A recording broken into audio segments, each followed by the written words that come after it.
Hello people, today I'm going to be doing a review for the new Netflix film, Malcolm and Marie. The reason why I watched this because, one, I thought the trailers looked pretty interesting, and two, I knew that there was some Oscar buzz for John David Washington and Zendaya. So I wanted to just review this and get this out of the way because I watched it about 2 nights ago, and I figured I should probably review it. And if you follow me on Letterboxd, you already know what I think of the movie. But yeah, anyways, let's get into what I didn't like first. The ending.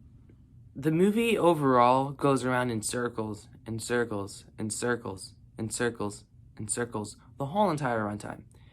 But, towards the end, I was expecting them to shake things up a little bit, besides going in circles. I'm mad at you, so I'm gonna go scream at you. I'm gonna walk away.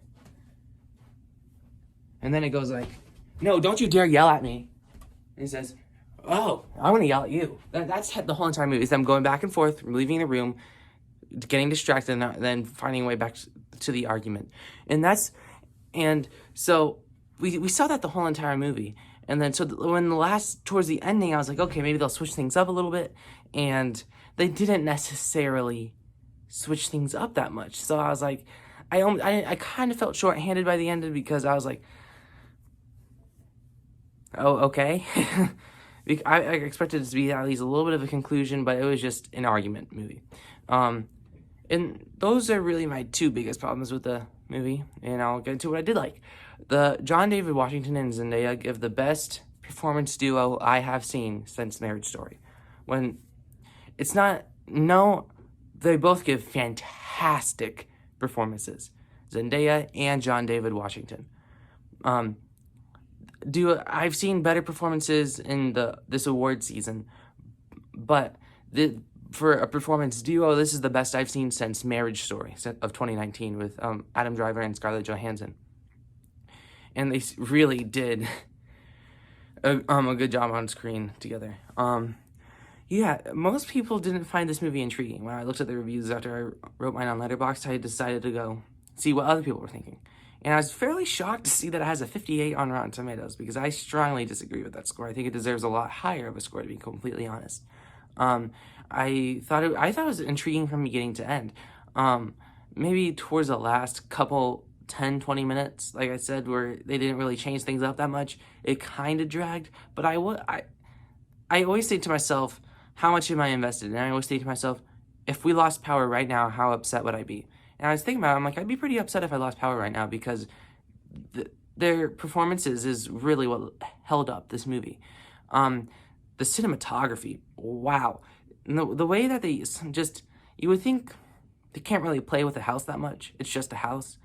But it's also the set piece of the house that really makes it work as well. And the cinematography, especially with the way that they go with the black and white in this movie, it really works and it's shot beautifully and looks really, really good. This movie doesn't make you pick a side. And by the end, I could say I'm completely neutral in their dilemma. And Marriage Story, it was like they remain completely neutral. I was neutral in Marriage Story, leaning towards Adam Driver, but in this movie, I am like right down in the middle. I cannot pick which one has the problems.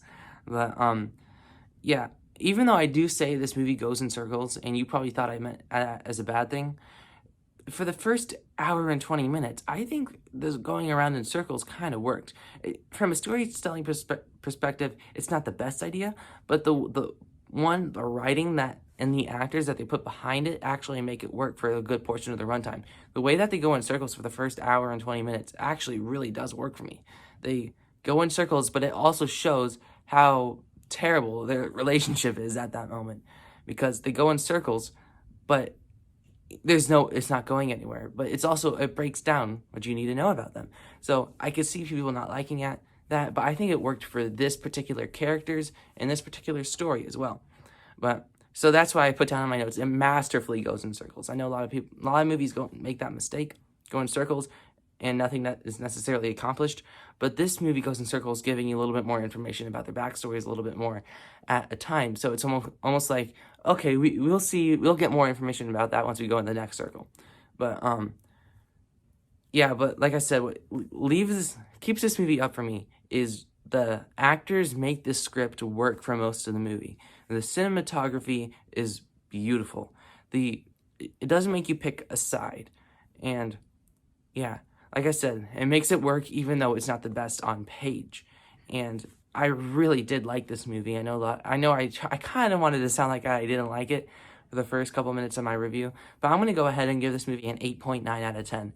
I really did like it a lot, and I kind of feel bad going against the Rotten Tomatoes score, but I'm not. I just can't with this movie because, um, I mean, I feel bad going against it, but I feel like it's valid for me because, um, there's one point in the movie where I felt attacked personally, and I feel like if you're a movie reviewer, you will know exactly what part you felt attacked. Is the part where John David Washington, because he's a movie director in this movie, and he's reading this review. He actually got a really good review, but he was saying how much he hated that review because they totally missed the point. And yeah, it almost showed how directors care more about them getting the point, because you could see for his character, he cares more. They want he could have gotten a terrible review, but they could have gotten the point and he would have been happy with it. And I think that actually said a lot about what filmmakers think, and I didn't even think about that perspective at all. So if you're whoever directed this, directing this, if whoever directed this movie and you're watching this right now, good job. It was good job, and I'm sorry if I made you upset in this review, but he's not watching this. But anyways, like I said, really good movie, and yeah, I know 8.9 sounds a little high, but that's honestly how I feel. It does have its problems, but it really impacted me in a good way like that. So yeah, like I said, 8.9. So yeah, anyways, like, share, subscribe, and stuff like that, and adios.